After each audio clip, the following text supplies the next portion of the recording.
friends. Welcome back to the Life with Loverly podcast. I am so excited because today I have a special guest in studio with me. Hello, Allie Reeves. How are you? Hello. I'm so happy to be here. I'm so happy to have you here. Wow. Guys, this space is insane. Insane. I came all the way from Nashville. I was like, I'm going to make this happen. I've just got to be in the energy and it's all stunning. Your team is insane. Thank you. Goals. Thank you. We're so happy to have you here. I've been on Allie's podcast in the past, and we had so much great conversation. We were like, we've got to continue this.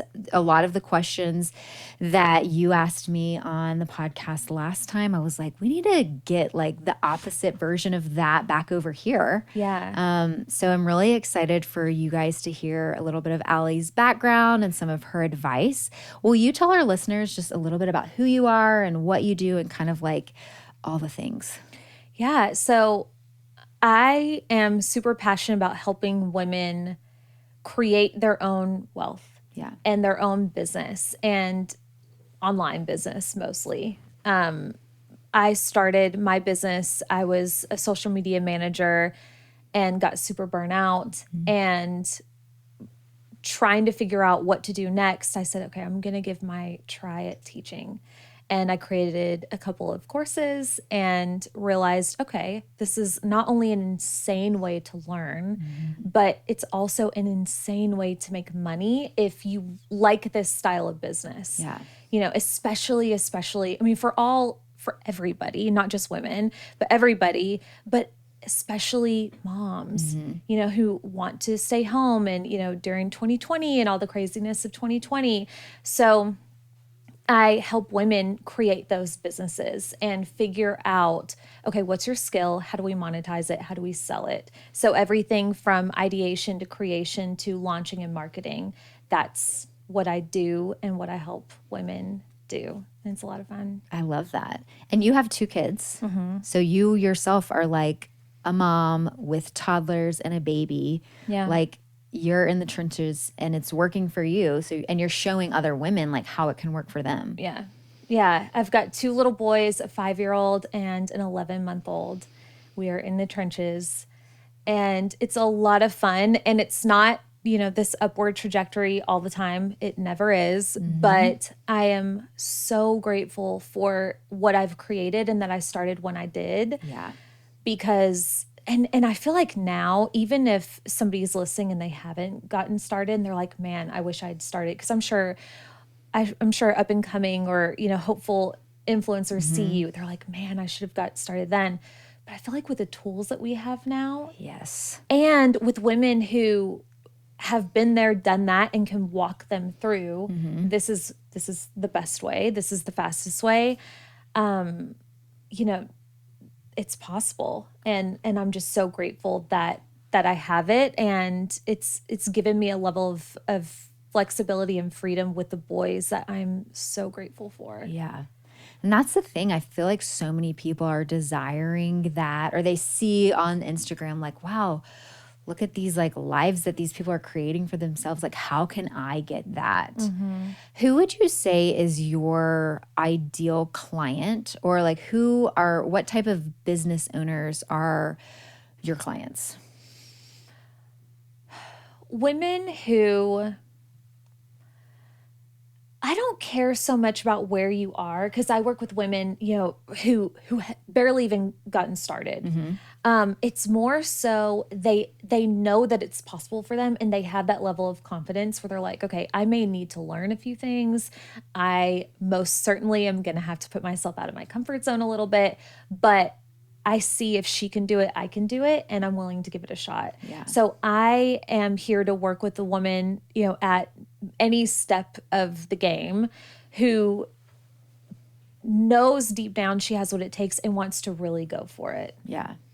And even if you don't have that confidence yet, that I have programs, you know, I have a lot of things, but that's like ideal client. It's the one that's like, listen, this is where I am. It doesn't even matter because I know where I'm going. Right. That's like who has that grit. Yes. You know, like yes. I think one thing people ask, like, oh, I really want to get started. I want to like, become an influencer, sell something online, and what should I do? And I'm like, okay, well, there's like, that's such a loaded question. Yeah. But I think at the end of the day, it's like, are you willing to work hard? Because Yes. like, you are going to have to grind to get to a certain level. Yeah. Like, I did not just blink my eyes and reach 1 million followers. Like, you did not just blink your eyes and get where you are today. Yeah. There's like this level of hard work and determination that you really have to desire for yourself and like want to hold yourself to higher standards. Yes. I got a message the other day, and it was this woman. She was like, I have this idea. And she kind of explained the idea. She said, do you think this could work for me? And I was like, do you think it can work for you? Like, of course it can. The idea is great. Most of our ideas are great. Right. It's us that has to back it with action and be willing to work through it when it's not quite working yet. Yeah. And it's not easy to do. So that's where, seeing women like you or if you can put yourself in a position to follow closely and learn from somebody who's been there, done that, who can walk you through those difficult seasons, it's really helpful. That's how I got through the beginning stages of my business. Yeah. Was relying on coaches and people out there who are like, okay, this is normal. Like, what you're going through is normal. Keep going. Right. Eventually you're going to get through the light at the end of the tunnel, but you have to go through it to get through it. Right. And you like just being willing to take those steps and go through it. There's so much reward. Like, there's risk, but there's also really steep reward too. Big time. Okay, so you worked a corporate job before you got into this business. You mentioned social media. What is the biggest skill that you took from your 9-to-5 job that helped with the success of your entrepreneurial journey? Can I say knowing that I never want to work in corporate ever again and that being like Motivation. Seriously, I could say like you learn how to organize and, plan your time, which to an extent is true, but more so it got me in a position working for somebody else and realizing for me, this ain't it. Yeah. So it was like, okay, me working for myself, it's got to work. Yeah. So let's figure it out. It's so true. I agree with you. I worked a corporate job and started my blog and was like, I feel like I can do this by myself and I'm not under somebody else's watch. I'm not like listening to somebody else. And yes, of course, like you mentioned, the organizational things like how to write a to-do list, how to like keep your life on track definitely is important. But if you're somebody who thrives in like, getting things done on your own and not answering to somebody else, like that's a great place to be and to get into this type of career. Yeah, for sure. It was highly motivating for me. And it was a great job. It was a great experience and it led me to here. So I'm forever grateful. But yeah, you're in it. And for some people though, it's perfect because it's predictable. And you get to go in and you know exactly what you need to be doing and you have your hours and you have your place and it's great. But for me, I don't know if it's like a creative thing or what. I feel like there is that creative mindset that a lot of like creatives just have or like don't want to be bound by something. Maybe. Yeah. Just like are having the freedom to figure out what is next. And I think that's one of the probably silver linings to 2020 craziness was all of these corporate, or a lot of them anyway, realized that they could kind of let go of the reins a little bit. And a lot of businesses are discovering that their employees are more productive the less that they make them come in, or, working from home or having a 4-day work week versus 5. So I'm happy to see that for people in corporate too, that it's looking like a little bit more flexibility, I've heard anyway. Right. Okay, how do you schedule your work week? Like, so for example, I take Wednesdays off. And then we grind on Monday, Tuesday, Thursday, Friday. Is there anything like special that you structure your week like? I really like Fridays off. Yes. It just depends. So I don't schedule calls on Fridays. Fridays are my day, like if I need to go get my nails done, or if I want to do an in-person thing like this, or go to a networking thing or whatever. So I like to keep my Fridays open, which is really helpful because you get the things done Monday through Thursday. But then other than that, I have tried every single work week structure idea in the book, right? Like, only taking calls on certain days and, doing a very specific thing in the morning and it just doesn't work for me. And I don't know why. So other than the Fridays off, it's purely just like, I have a few standing calls and meetings, and then everything else I just kind of fit in and make sure it gets done. And that personally works for me. Yeah.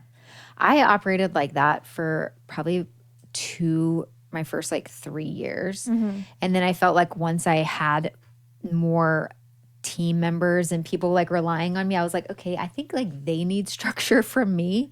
And it really forced us to be like, okay, like we need to have like a normal work week type of vibe. For sure. But that's the other thing. Like so many people can just do this after their regular job or, like there's so much flexibility, which I think is what is so great about this career and just getting into it just with the knowledge that you can do that. How do you make time to dream up new visions for the business while also keeping up with day-to-day tasks? I'm always dreaming of what's next. And I think the way that I do this the most is I've got a few mentors that I rely on and women that I look up to in the space, you being one of them, that is purely living and embodying their highest level vision. And I'm always seeing that as motivation. I'm always like, okay, this goals. Like we want to get to this level with the podcast, So it's that like I am where I am and I'm grateful. And, to get to the other side, you go through it. And I've got these bigger visions at the end. And I get that inspiration mostly from other women, truly seeing. I mean, that's how I got in this position in the first place with online business and creating my own programs was women like Amy Porterfield and Jenna Kutcher. I would listen to their podcasts on my commute into work. And I was like, holy crap, wait a second, that's possible? You can do that? And that amount of money? Are you joking? So I still do that to this day. Yeah, I love that. What's something you do every single day for your mindset that sets you up to show up as your best self for your business? I'm going to be very honest. I have a small child at home, and I used to be so on point with my morning routine. And that has completely gone to the wayside because sleep over everything. Right. So I get up and it's usually, it's like, I was talking to somebody the other day and I was like, we wake up around 7 and it is nonstop till 8. You get it. Yes. So I've been comparing actually a little bit, which it's not fair to compare because last year was so different than this year. But results wise, momentum wise, mindset wise, again, not fair because I'm postpartum and a lot of things have changed. But there are differences. And one big difference in me or in my actions was my morning routine was, again, on point last year. Yeah. And I would get up every single morning. And the first thing I would do, I would either go on the porch or if it was cold, somewhere in the house, I would drink my water. I would do my journaling. I would pray and just like get into the vibe of the day. What do I want to do? And it was like this activation in me. Yeah. Right. And it was like the amount of times I would wake up in the morning, I would wake up as 1.0 Allie, like the Allie that forgets what we're doing here. And like, she's in a bad mood. She's bitchy. She's whatever. We need to get to 2.0. And that was that activation for me. And I don't do that as much now because it's just a different season. And I can for sure tell a difference. Wow. Major difference. Yeah. So it's crazy how miss just it. like a small little thing like that can really change just kind of like the vibe of the day. Oh my gosh. Huge. I remember when I was postpartum after Hazel, and she was born in 2020. And so it was like all the craziness of the world. And I just felt like all these expectations were on my shoulder. And I'm like almost like resenting that I'm like, have a baby like stuck on my boob all the time, you know, which like, of course, I would never actually feel like that. But you just, these like thoughts are just in your head. For sure. But getting back in like some of the normalcy, or like being, my husband's name's Chris as well, and just being like, I've got to get your help here. Like, we've got to get on a different page so that I can overcome some of this to feel like myself again. Yes. And a big piece for me too was getting back in a workout routine. That's another thing that helps me a lot. And that's one thing, because I had the same conversation with my Chris. I was just like, listen, I don't know what this looks like. It's not going to be the same right now, but I need to be better. Yeah. Because me just like going straight into the workday, it's not working. And one of those things that also was missing, that I was really proud of last year, because I was pregnant and I worked out my whole pregnancy, which I didn't do that with Cruz. And it was great for my mindset. Just something about that, the physical strength just really helped my mental strength too. So that's one thing that I did get back up and going, and I have a routine around, and that's a game changer for me. Yeah. And everybody's different around it, but for me, it's a non-negotiable. It's not every day, but I've got to be doing something consistently. Yeah. Yeah. Okay, I want to talk a little bit about your brand. After baby number 2, I noticed that your branding took a little bit of a shift, which I love, by the way. What's the story behind that, and has it been a win? Major win. Are you talking about more of like the dark, moody, just... Yeah, I feel like the vibe was like, I'm here. Like, if you don't want to be here, you don't have to be here. But like, if you are here, we're going to the top. Like, it just felt so leveled up. I know you changed your podcast, just kind of like the whole vibe of it. I love the photo with you like nursing, but also doing your work. Like, I just feel like the mood became moodier, but like it felt in a leveled up way. Thank you. I appreciate that. Because I'm moodier. It's very honest. But to your point, and you picked right up on it. It's like, I'm here. You don't have to be. Right. This is what I can help you do. And I think what shifted is when you have kids in general, priorities shift. And, when Rhett came along and I was pregnant with him, it was just like, time is precious. So I used to spend a lot more time trying to people please and trying to be kind of everything to everyone and make everybody happy and be, a little bit not exactly me. And then you have these kids and it's like, okay, you're eventually going to come through anyway. So let's just skip to that part. Yeah. And that was me skipping to that part in a loving way. This is who I am.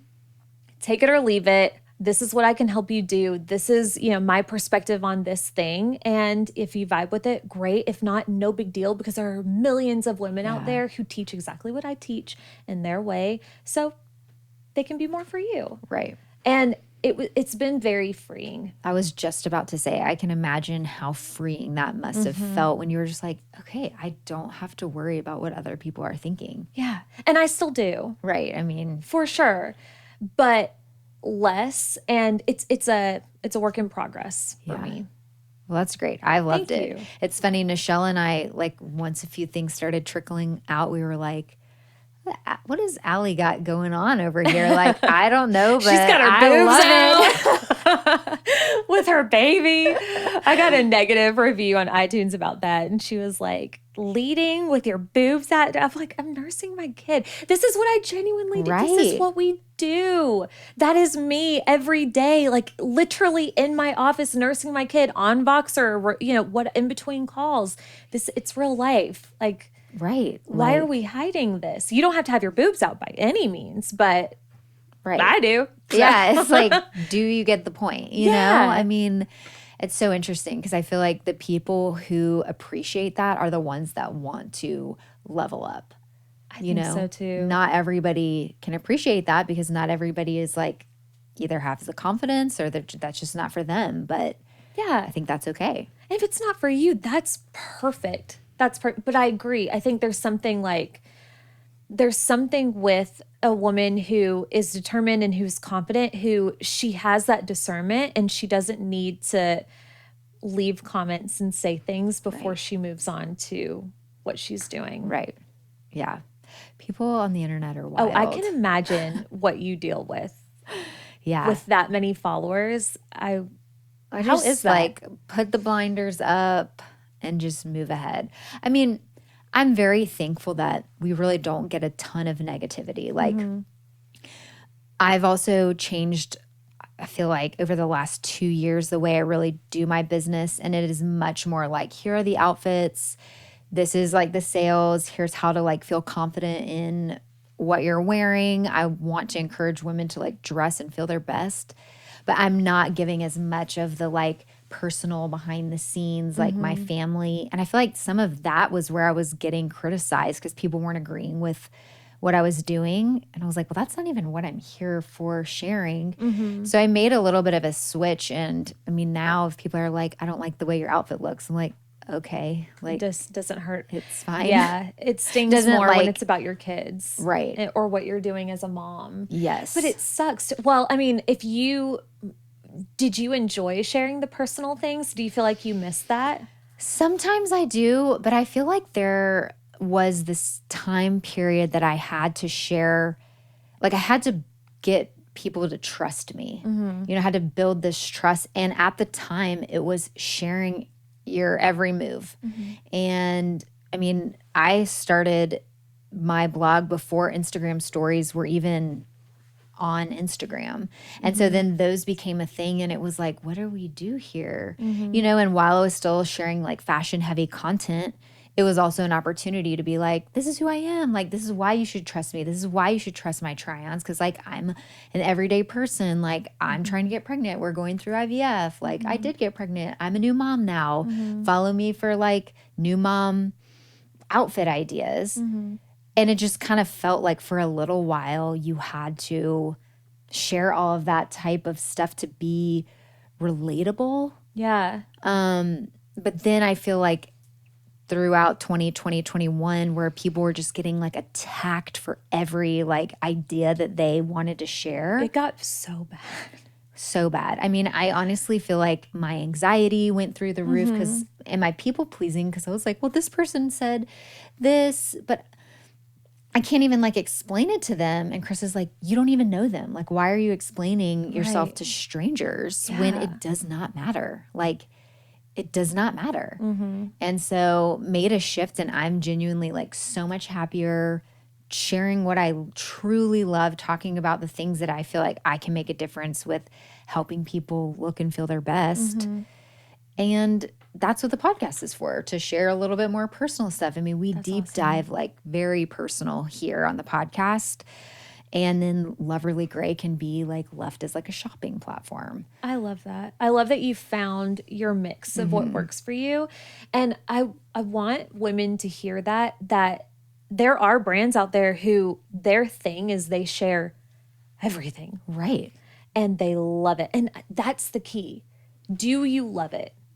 Because if what I have found is if you love what you're doing in the way that you're doing it, in the way that you're sharing it, it will work for you. If you stay the Absolutely. course, it's when people are like, okay, Brittany does this in this way, so I need to do that in that way. And they're not enjoying themselves. And then they wonder why their results aren't working. Right. So it's just like, there's no cookie cutter path to success online. No. It's truly, if you like it, you're going to be more consistent at it. You're going to have more fun. People are going to want to watch you more, and it's going to work for you. Yeah, no, I totally agree. Okay, we kind of mentioned this a little bit, but who is your ideal client on Instagram? She's just driven. Yeah. She's driven. She wants more. At what level of her business would you say is like a great time to maybe take one of your courses or sign up to work with you?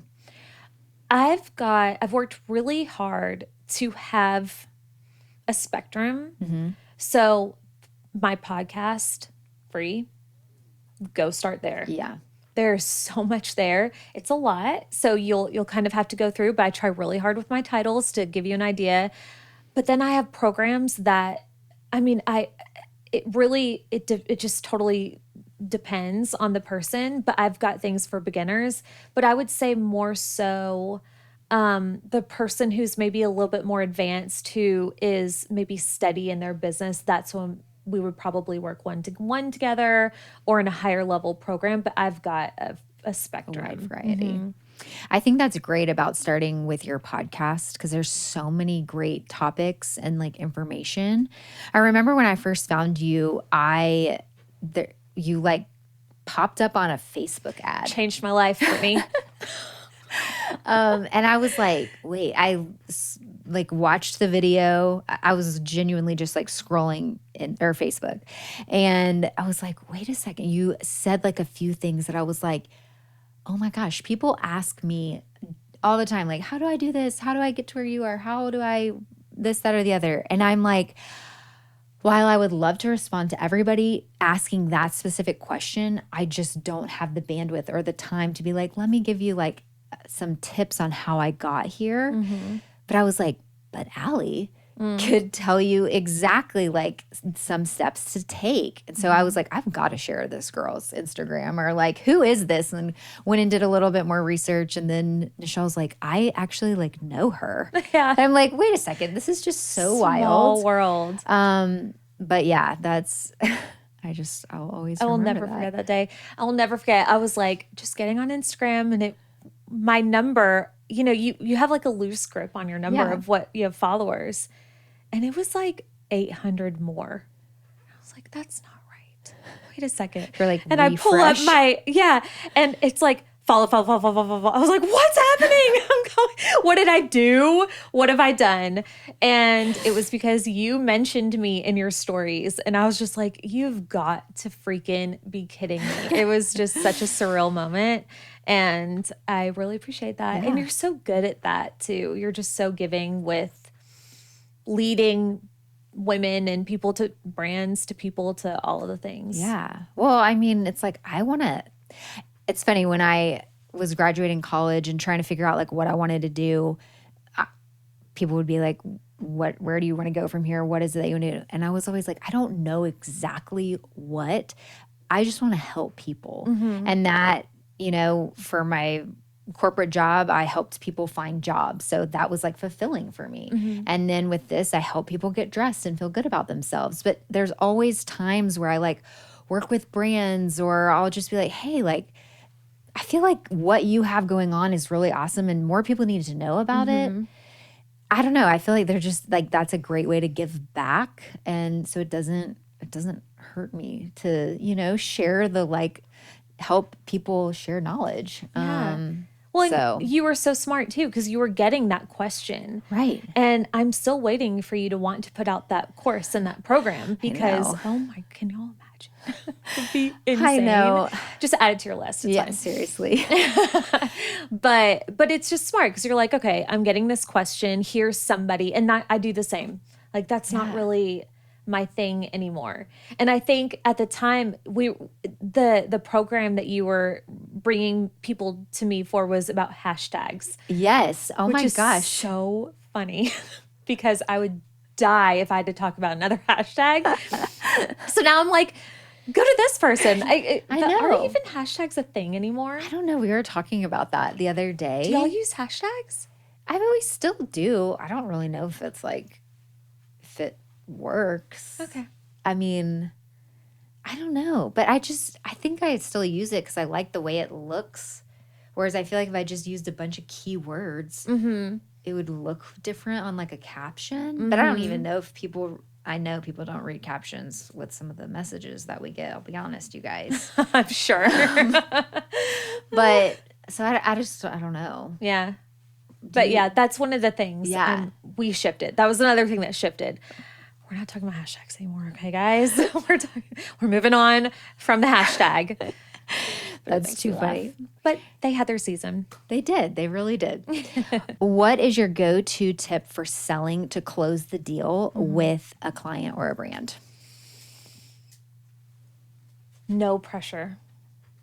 That's my tip. I will never forget, I was on a discovery call with a woman who ended up coming into my mastermind. And we were just talking about her business. Okay, what are your goals? What do you want to do? Cool, I can support you. Here's how I can support you. This is the mastermind. This is, whatever. And we get to the end and I was like, okay, well, I'm going to send you an email and, you just let me know if you want the spot. So nice meeting you. Have a good day. And she was like, is there like a time that I need to join the thing? She was like, are you not going to make me like buy right now on the call with you? I was like, ew, no. Do people still do that? She was like, yeah. And I was like, no.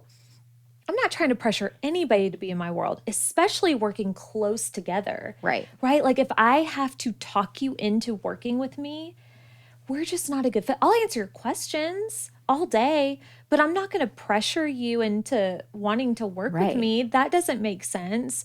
So for me, give the people the information.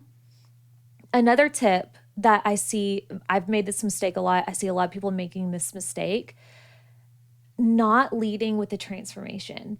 So they'll say, okay, this is my course, this is my program or my thing. It's this many days, it's this many modules, it's, through February through April and blah, blah, blah. But it's like, what is in it for the client? Right. What is the thing? Why? Why are they going to pay? Why do they want to be there with you? So I would say lead mostly with what's in it for them. Yeah. Don't worry about the other stuff. And then give them the information and walk away and trust. Let it go. I think there's a time and a place for a follow-up, but past the courtesy, hey, just letting you know this is about to expire or whatever, let it go. I have found that you're going to attract in more of the right people who are ready to go and who are self-led, which is, we all want to work with a self-led woman. Absolutely. So yeah, I think that lack of pressure and trust, it's more rooted in abundance versus scarcity, which in my experience is always going to get you a better result. Okay. Do you currently have a team? And what was the point in your business you realized you needed to hire? So I use several contractors. Okay. I outsource a lot of different things, and I have one team member who was an employee. She was an employee for a year, and then we shifted her to contractor because she can do way more than what she does to me. She's literally a ninja. She is my angel, Sarah. And so she's still working with me all the time. I mean, she's just like, my main VA. Yeah. Pretty much. But other than that, yeah, she does the most. And then like I outsource anything from, I was doing copywriting for a while, but didn't love it. Yeah. We could talk about that. It just wasn't.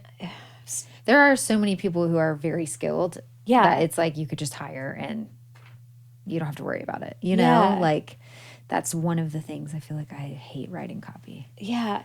I actually like it. So I think that's why it was just kind of weird. I just don't think I'm there yet. Yeah. So I tried it. But like all podcast stuff, I outsource because I have no business doing any of that. I had my sister helping me for a while with social media, so I'm always testing little things to see what's a good fit. But Sarah, she's been with me now going on a year and a half. And I was ready to hire probably a year before I finally went around to hiring her because it was scary. Yeah. It is scary, It especially is. your first hire where you're like, okay, I'm drowning, but like I I don't I know can how to just do be it a myself. boss. Yeah. Or I don't know, you just don't know what to give over. Or when you really start thinking about it, you're like, no, maybe I don't really need somebody. And it's like, girl, yes, you need some Yes, help. you do. And I always say, because I get that question a lot, like, when is the right time for me to hire? I'm like, usually when you're asking that Right. question, Go ahead. when it's in your mind, like, could I be hiring? Yes. Or just outsourcing, using Yeah. contractors. So it doesn't have to be a full-time situation or anything like that. But it has been such a gift Yeah. having somebody in my corner to do the things that I am so bad at and have no Yeah. business doing. It's been really nice, and having her, because she works so diligently, so it's been enough for me for now. Yeah. Have you found like a specific place where you've hired VAs or certain people from? Or like I think I've had a lot of people who work for me in person, and I do have one VA who works remote, but sometimes people ask me like, where do you find people, or like where do you go to like hire people? I don't even know where to start to look for anybody. So they have a lot of different agencies that are great, like VA agencies, and I've looked at them, but all of the people that I've hired have been from my social media. So Yeah. I would just put a call to action like, hey, if you're good at this specific thing, hit me up or fill out this form or whatever. And that's where I found everybody. Yeah. So I'm really lucky. I mean, it's all women that follow me, a ton of moms that follow me Yeah. that are looking for extra income or, to try their hand at something. So I'm all about that, to give somebody a shot. And Totally. I've gotten really lucky. And I tell people that, like, go ask the people that are following you. Right. Tell them what to do, make sure they can follow directions, and usually they have success finding somebody that way. Yeah, I agree. I found a lot of my current employees were like people who applied after I like sent out an email to my newsletter group being like, hey, we're hiring. Like, do Yeah. you or anybody you know? I mean, Ellen sitting in this room right now was a hire from the email, which is so funny. We always talk That's about that. cool. But yeah, I don't know. I think that's like, and those people know you and what you do, so it's like an excellent place to start. But I always am like, I wonder if there's other networks or places where creatives like look for help. They're out there. And I'm trying to think of a name of, again, like if you just search VA agency, virtual assistant, they're out there for sure. Okay, so some social questions. How do you come up with new ideas for socials? So I get inspired by other people. I hopped on the Reels trend hardcore when they first came out and then got burnt the heck out of it, like bad. Yeah. So I'm done with Reels. I mean, if you have a video, that's what it is now. So I'll do that. But other than that, I'm really big on doing the thing that I just like doing. So what I mean by that is there are people out there that have, in the same way that we were talking about, what was it with the offers, were like, or how you run your social media, finding the way that works for you. I found this to be true in content too, because when I stopped forcing myself to do the trendy thing or do the reel or Yes. whatever, I was like, I'm just going to use still photos. Yeah. Old fashioned. Right. And long captions, which everybody's like, don't write long captions. Nobody reads them. I found sometimes people read them. So, and that's just the way that I communicate. And I enjoy it. I like writing it. So again, it just works for me. And then there are people out there that have a blast doing reels and creating reels, and that works for them. So I always follow what lights me up and what just feels fun and creative at the time.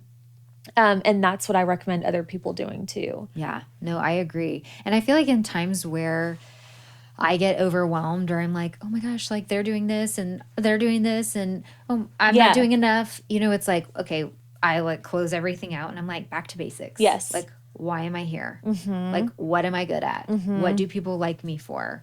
What problem am I solving for people? Okay, well, let's go in the closet and let's put together some outfits that fit in that vibe. And those reels always, or those pieces of content always like perform great when you just get back to the basics. Yeah. You know? So just Exactly. knowing what your people like. Yeah. It doesn't have to be what Instagram is forcing you to like. And it feels like, and I don't know if this is true for you because I know how much work you put into your content, but I've noticed it's like the content, even the reels that I try the least. Yeah. It's not that I don't care, but it's like I'm not going to try and over curate it and make it look like yours or make it look like somebody else's. I'm going to do my best in this moment. And it just like, I like this idea. I'm going to go with it. Those tend to work the best. It's like the ones you have the confidence to not care. Yes. You know, like you're just like, this is gonna work because this is like my vibe. I like it. Yeah. I feel good about what I've created. And if it doesn't work, like I still love it. Yeah. You know, Yeah. those are the ones I feel like that always do really well. Every time. Meanwhile, the one that you spend 4 hours on, Right. which was me, hundreds of hours, you put it out there and you're like, why? That was such a waste of time, which is never a waste. But yeah, Right. that's what's led me to here. Just like, okay, I'm just going to not do that anymore. What would you say would be like, I mean, I guess kind of a 4-hour reel, but like any mistakes or trends that you were like, what? Why was that a thing? Like for in fashion, I think of how crazy like these transitions used to be. Yes. Like you're like walking past a street and you walk past a light pole and then you're like out of a different outfit. Yes. You know, and it's like the behind the Like Steven scenes that has Spielberg to happen. level. Yes. Yeah. I'm like, I could really, Michelle should be like a movie producer at this point with the way that we used to do these transitions. Yeah. I'm like, I mean, we do a few every now and then, but that's not what's selling the product. Man, I don't even want to say this because I don't want people to go look. Because I refuse to delete these because it was a moment in time and I honor it. But my old reels are so cringe. I could cry right now. They're so bad. I was looking for something the other day and I came across, oh, it's so embarrassing. I came across this one with my husband and I saw it on TikTok. I was like, it's going viral. Let's do it. We need to do this thing. And he, bless his heart, he's like, he doesn't have social media. He hates it. He was such a good sport about it. I was like, you need to do this with your golf clubs, in your golf clubs. And I'm going to be like mouthing this song. And I see it now and I'm like, oh, it's so bad. I'm like sweating right now. It's so embarrassing. I think I hid that one. I don't know. Please don't go look for it. It's so bad. Yeah. Yeah. Well, because there was a time when Reels and TikTok was like, I mean, all of this is happening when everybody's stuck at home and it's like, okay, what are we going to do? Let's do these funny reels or let's like do this weird dance. Can we all just not judge what we did during COVID, please? We were all just trying to survive, okay? I just kept remember thinking, but like that's not like income producing. So like, why are people doing that? Yeah, you're telling me. It was such a waste of time. You know, I mean, I guess at some level maybe people were getting paid to wear the whatever that they were doing in it, but I was like, well. Or we could just like show the outfits that people were wanting to see. Yeah. You know, that was the approach I took to it. But I just always remember being like, I don't understand the dances. Like, I love to watch them, but that was just never my vibe. But yeah, I look back at some of the old reels. I'm like, at least I didn't do the dancing. Now, if you're good at dancing, that's one thing. Right. I tried for a while to learn one dance. And I was like, and I just had this moment. I saw myself in the mirror and it was like so sad. And I was like, what are you doing with yourself right now? Like, you're better than this. Like, why? No, ma'am. Get it You're together. like, do less. You are in your 30s. You have children. Stop it right now. I was like, okay, you're right. Just that like internal I'm back. conversation of like, Yeah. bring it This back. is embarrassing. I know. Stop it. Oh man. Okay, what metrics do you evaluate for social posts? None of them.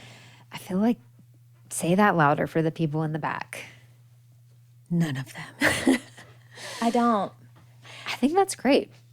Well, and because we were talking about this, and we have very different businesses. So if you are going the influencer route and you're wanting to work with brands, you need to know your metrics. This is very different. My metrics is cash and PayPal.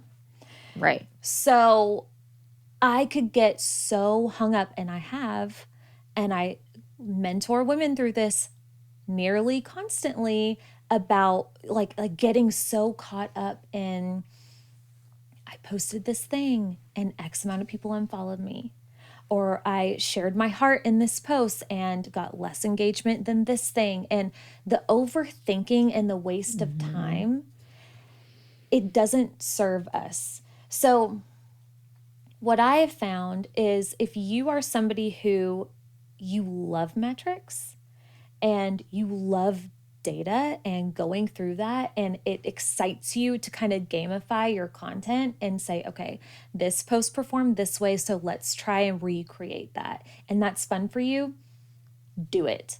For me, that is torture. Yeah. And it's just a waste of time. And again, if I'm putting out something that I love, that I'm connected to, but then I see that it got a little less engagement than something else, then it turns into, well, maybe I really didn't love that. Right. That's not Right. true. That's not true. So, and I have the least amount of engagement right now that probably than I ever have. And business is just fine. Right. So I've found that like social media has changed so much. And anyway, that's a long way to say I don't look at them. I don't overthink them, but with my business, I can do that. So I Right. would just be aware of the type of business that you Like have. where you're at. Yeah. And how you react to seeing those kind of numbers. Right. I will say I like usually hide the like count on my posts, and I have hidden it for like I can't see what other people's like counts are. So when like I scroll Instagram, it just says like, you know, Allie Reeves and others liked this. I didn't and know that's you could for do that other people. I didn't know you could do that. Because That's I was cool. getting caught in this like scrolling and being like watching a piece of somebody's content that was like in the same line of work as I am and being like, wow, like she got like thousands of likes on that. Like when I did something similar, like that didn't happen to me. What do I need to change, or what do I need to do different? Because if she got it, then I should be getting it. You know, of course, not taking into account like time of day, location, like Yes. who her followers are that are not my followers. Is she buying followers? Right. Or like likes. Is that still a thing? I don't know. I don't either. I mean, It used to be. I remember that. Like buying was likes weird. That and was a weird followers. time. People used to do that. But once I completely hid all of that, I realized like that was such a weight I needed to remove, because I just needed to like put up some blinders. And good for know? you for having that level of self-awareness. Like I need this to do what I need to do my Right. job. And I think if more women could have their back in that way and not judge themselves, they'd get a lot more done and they'd be happier. Right. Because, I mean, if you think about how much time everybody really spends just like scrolling and consuming, sometimes I'm like, okay, if we just all stopped like this insane amount every day, like how much more would we be able to do? That kind of scares me to even think about. That's been on my heart lately. I know. It's so crazy because sometimes I think about like just growing up and my parents and how like my dad would come home and he would like just go do stuff around the house because like like there wasn't a phone, there wasn't like internet to distract. There like shows didn't start for a certain time. Whereas now I look at like sometimes Chris will just be on his phone. And I'm like, well, there's like a bunch of stuff that needs to be done. So like, Yeah. you know, like now would be a good time to not look at our phone. And I feel like we have to have this, like, I'll be like, okay, I'm putting my phone down. Let's put our phone down, set it away, and like, let's knock this out really fast. But it feels like you have to be so much more intentional than what people used to be because you just get distracted by your phone all the time. You have to. And so I'm curious how you navigate that conversation, because that will start the biggest argument. Because like, and it's always, I do the thing, you've seen the meme where it's like, we're both on our phone. I put mine down and I'm like, why are you on your phone? Right. And he's like, are you like social media queen over here? You're going to try, you know, make me feel bad about that. So you just say, that's literally hey. me. Okay. We've had, I mean, definitely I feel like I've just had to approach the conversation in the way I would want to hear it from somebody else. You know, I've kind of just been like, hey, like, I could be better at this too. But like, I give him like real life examples of like, hey, so like this happened. And I just feel like that continued to like sit there and not get done. Like, to me, this is what it feels like when you don't do it, is that you're not like, you're not invested in this, or you don't care that like you're not like, I want you to be like proud that this is like our home and there's things that need to get done around it. But like, that's just what I'm assuming. Like, how do you actually feel? Do you even notice this? And a lot of times he's like, I literally had no idea that those light bulbs were out and that they like needed to be changed. And I'm like, okay, it's dark in here, but like, that's fine. Isn't that so funny? The attention to detail. Okay. So using your words and not like throwing food across the kitchen while he's on his phone. That works better. Perfect. Okay. Yes. Good to know. Okay, awesome. I will say that is not how it's always been, though. There's definitely times where I'm like, well, if you weren't on your phone right now, you could be doing XYZ. That usually doesn't end as well. So doesn't go as well. Yep. But it's just crazy. I mean, I think like everybody deals with that type of thing, especially, you know, we're so distracted by our phones. And I think our kids notice too. Like, well, I've noticed what's made me sad is that's all they know. Right. Is us on our phone at the rate that we are. It's so normal. Like there was one day where I was doing something and Cruz had come up to me and he asked me a question and he said, hey, stop looking at your phone. And no, you know what he said? It was even sadder. He said, why aren't you talking to me? And I was like, oh my God, just throw the phone. I'm done. I'm so sorry. Oh, it broke my heart. I was like, or like if I've caught myself being like, hang on just a second, I need to finish posting this. And then I'm like, that's not it. You know, I mean, it's like, or they'll be like, mommy, put your phone down. Mommy, can you put your phone down and do this with us? And I'm like, yes, hold on, I'm almost done. You know, but then I'm like, okay, no, this isn't fair. Like, so we've kind of tried to put some rules around the phone in place with like certain times. It's like, we're hanging, no phones around. Just because if you think about it, like they're so little just looking up and we always have something in our hand. It kills me. Like that's the vision that they always see is like us looking at something instead of like paying attention to them. Makes me so sad. I know. And it's, you know, I think it's one thing to not feel bad about because it's the way that we do our business and it's an amazing tool, but that's what we need to remember, that it's a tool. Yeah. And we need to put the tools away and bring it back to real life. So it's a constant attempt and reattempt in our house. Totally. I know we're kind of wrapping up or getting to a point where we need to wrap up soon, but I have a few mindset questions that I wanted to ask you. How do you remain confident as a leader of your brand? I just know that the woman who needs or wants to know what I can teach her, she's also looking for a confident person. She's not wanting to hire or hand over money to somebody who's and we all doubt ourselves, but to somebody who isn't tapped into like what I know I'm good at. Yeah. that doesn't mean that I'm always confident in like how fast I'm growing, or, doesn't mean that I don't sometimes compare myself to people. But even though those things do happen, I know what I'm good at. And if somebody comes into my world and wants to work with me in some capacity, that I'm confident in, Yeah. that I can support you in. So I just keep in mind like the type of person that I look for anytime that I've looked for a coach, a mentor, somebody to teach me something. I'm looking for somebody who's rooted in their power in that way. And that kind of like brings me back to, okay, do you know that you're good at what you do? Of course you do. All the Right. other things will figure itself out. It's going to ebb and flow always, and it kind of puts things back into perspective. Yeah.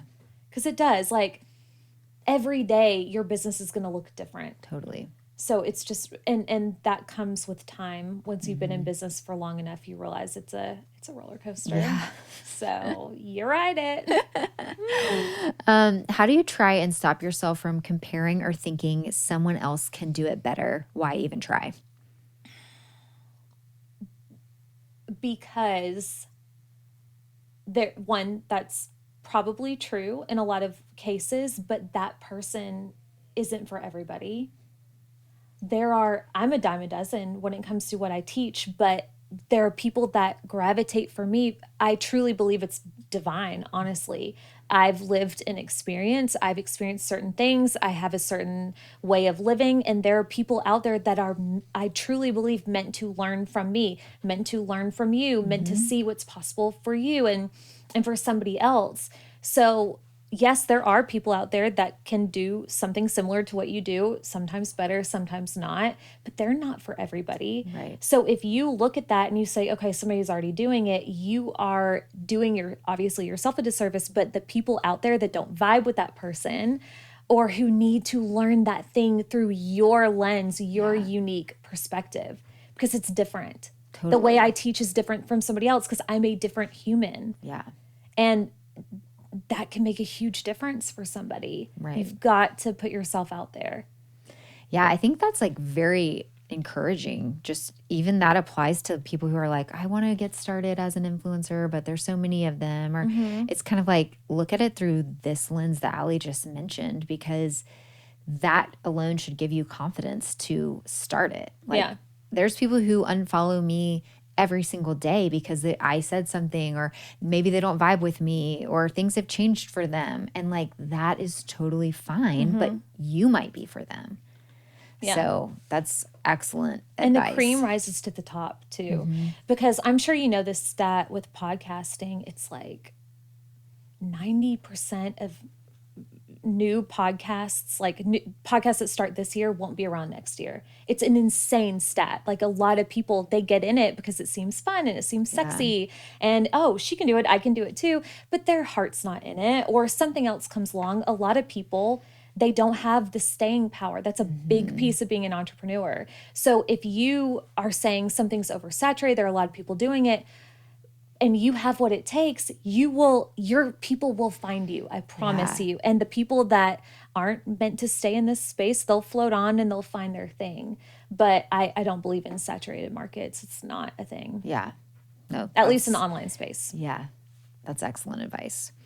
Okay. How do you keep promises to yourself when it comes to goal setting and belief in yourself?